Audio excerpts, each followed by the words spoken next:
សម្ដេចព្រះនរោត្តមសីហនុទ្រង់ប្រសូតនៅវេលាម៉ោង 19 យប់ថ្ងៃទី 31 ខែតុលា ឆ្នាំ 1922 នៅរាជធានីភ្នំពេញព្រះបិតាព្រះនាមនរោត្តមសុរាមរិទ្ធជាបុត្រារបស់ព្រះអង្គម្ចាស់នរោត្តមសុធិរសនិងម្ចាស់ក្សត្រីនរោត្តមផាងាងាមព្រះអង្គម្ចាស់នរោត្តមសុធិរសនិងម្ចាស់ក្សត្រីនរោត្តមផាងាងាមជាមហេសីគឺជាបុត្រានិងជាបុត្រីបង្កើតរបស់ព្រះមហាក្សត្រនរោត្តមដែលមានមាតាទីតីពីគ្នាចំណែកព្រះមាតាព្រះអង្គព្រះនាមស៊ីសវត្តកុសមៈនារីរតន៍ជាបុត្រីរបស់ព្រះមហាក្សត្រស៊ីសវត្តមុនីវង្សជាមួយនឹងម្ចាស់ក្សត្រីនរោត្តមនលៈទេវីដែលជាបុត្រីរបស់ព្រះអង្គម្ចាស់នរោត្តមហស្សកាន់ហើយព្រះអង្គម្ចាស់ហស្សកាន់នេះក៏ជាបុត្ររបស់ព្រះមហាក្សត្រនរោត្តមដែរពោលគឺព្រះមាតានិងព្រះបិតារបស់សម្ដេចព្រះនរោត្តមសីហនុសុទ្ធតែជាចៅរបស់ព្រះមហាក្សត្រនរោត្តមចំពោះព្រះអង្គម្ចាស់នរោត្តមសុធិរសជាអ្នកចេះដឹងខាងភាសាបាលីជ្រៅជ្រះបានប្រទានព្រះនាមនរោត្តមសីហនុចំពោះព្រះអង្គដោយផ្ទាល់គឺក្នុងន័យលើកដំកើងព្រះអង្គឲ្យមានឫទ្ធិបារមីខ្លាំងពូកែប្រៀបដូចជាសឹងដែលជាស្ដេចលើពួកសត្វទាំងពួងចំណែកក្រុមហោរារបស់ព្រះមហាក្សត្រស៊ីសវត្តមុនីវង្សក៏បានទស្សន៍ទាយទុកថាទៅថ្ងៃអនាគតព្រះរាជកុមារនរោត្តមសីហនុនឹងបានឡើងកាន់មុខតំណែងដ៏ខ្ពង់ខ្ពស់នៅក្នុងប្រទេសមិនខានក្រោយពេលប្រសូតមកព្រះមាតាព្រះបិតាបានប្រគល់ព្រះអង្គឲ្យអ្នកមនាងខុនប៉ាត់ដែលកាលនោះមានព្រះជន្ម73វស្សាទៅហើយតែនៅមានព្រះរាជសុខភាពមាំមួននៅឡើយជាអ្នកចិញ្ចឹមបីបាច់ថែរក្សា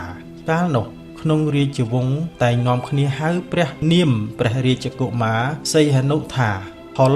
ឬម៉ាប់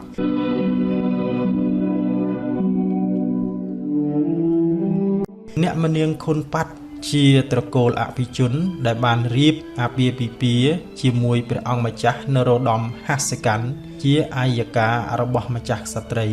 ស៊ីសវត្តកុសមៈនារីរតន៍ហើយអ្នកមនាងខុនប៉ាត់ជាអ្នកបីបាច់ថែរក្សាម្ចាស់ក្សត្រីស៊ីសវត្តកុសមៈនារីរតន៍ក្រោយព្រះមាតាព្រះនាងសោយទីវង្គតតាំងពីព្រះនាងនៅក្មេងមកម្លេះមូលហេតុដែលព្រះមាតាបិតាព្រះអង្គផ្ទុកផ្ដាក់ព្រះអង្គឲ្យអ្នកមនាងខុនប៉ាត់ជាអ្នកបីបាច់ថែរក្សានោះគឺពុំមែនមកពីព្រះមាតាបិតាមិនសពព្រះរាជហឫទ័យនិងបុត្រាសីហនុនោះទេប៉ុន្តែត្រូវធ្វើតាមទំនាយរបស់ក្រុមហោរាប្រចាំព្រះរាជវាំងដែលបានកំណត់ឲ្យធ្វើដូច្នេះបើពុំនោះទេព្រះរាជកុមារនរោត្តមសីហនុនឹងត្រូវសោយទីវង្គតទាំងព្រះជន្មនៅវ័យក្មេងមិនខាន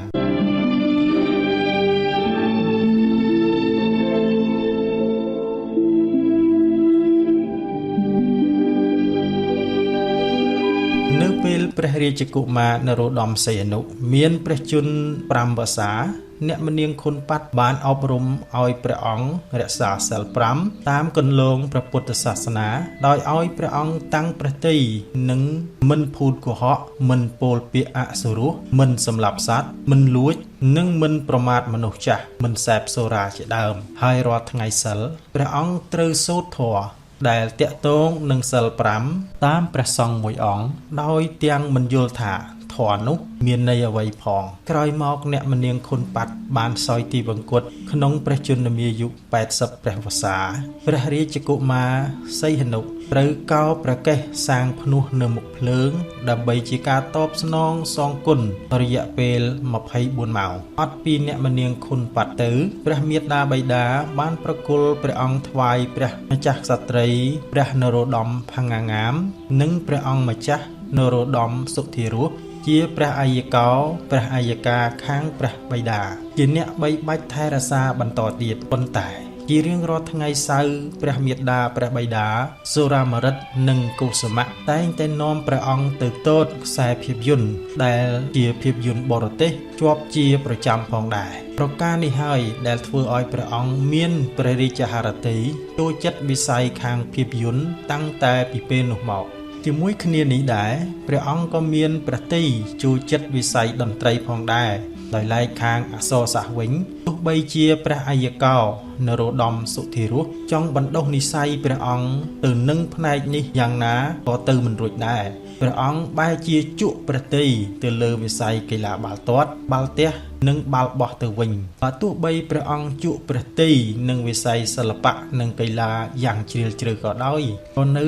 ដំណាច់ឆ្នាំនីមួយៗនៃសាលាបឋមសិក្សា François Boudin ព្រះអង្គតែងទទួលបានពានរង្វាន់ជារៀងរាល់ឆ្នាំដោយមិនចាំបាច់ខំប្រឹងសិក្សានោះឡើយនៅក្នុងឆ្នាំ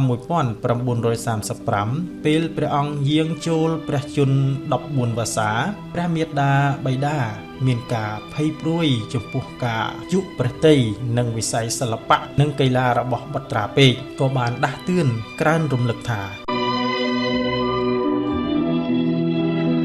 បុត្រាមិនត្រូវដើរលេងជាមួយក្មេងៗចិត្តខាងដោយកាលនឹងមានព្រះជន្ម10វស្សានោះទៀតទេព្រោះបុត្រចូលដល់យុវវ័យហើយបុត្រឃើញទេប្រទេសយើងស្ថិតនៅក្រោមអាណានិគមរបស់បារាំងគឺមានតែខ្មែរដែលចេះភាសាបារាំងស្ទាត់ជំនាញប៉ុណ្ណោះទើបអាចរកការងារបានល្អប្រសើរនៅក្នុងជួរមន្ត្រីរាជការដូច្នេះបុត្រាត្រូវតែបន្តការសិក្សានៅវិទ្យាល័យ Sihanouk នាទីក្រុងព្រៃនគរដែលមានសុទ្ធតែសាស្ត្រាចារ្យខ្លាំងពូកែនៅទីនោះព្រះនរោត្តមសុរាម្រិតជាព្រះបិតាក៏ជាអតីតសិស្សវិទ្យាល័យ Sihanouk នោះដែរព្រះអង្គមិនអាចបដិសេធបានចំពោះការសម្រេចព្រះទ័យរបស់ព្រះមាតាបិតាបានឡើយតែអ្វីដែលព្រះអង្គព្រួយព្រះទ័យនោះគឺបញ្ហាមហូបអាហារនៅអន្តេវាសិកដ្ឋាននៃវិទ្យាល័យ Sihanouk ដែលព្រះអង្គត្រូវស្នាក់នៅដើម្បីសិក្សានៅពេលខាងមុខព្រោះកន្លងមកព្រះអង្គធ្លាប់ទតឃើញការហូបចុកនៅអន្តេវាសិកដ្ឋាននៅសាលាបឋមសិក្សា François Boudin ក្តីនៅវិទ្យាល័យស៊ីសវ័តក្តីមើលទៅមិនគួរឲ្យគប់ប្រតិយទាល់តែសោះពុកម៉ែបងប្អូនជាទីគោរពរាប់អានព្រះរាជជីវប្រវត្តិនេះគឺនៅមានតទៅមុខវែងឆ្ងាយទៀតប៉ុន្តែយើងសូមលើកយកតែប៉ុណ្ណេះនិងបញ្ចប់ដោយសង្ខេបសូមអរគុណចំពោះការតាមដានទស្សនាវីដេអូមួយនេះរាល់កំហុសខុសឆ្គងទាំងឡាយណាដែលកើតមានឡើងសូមអធិស្ឋាននិងអត់ទោសដល់យើងខ្ញុំផងសូមអរគុណសូមគោរពលា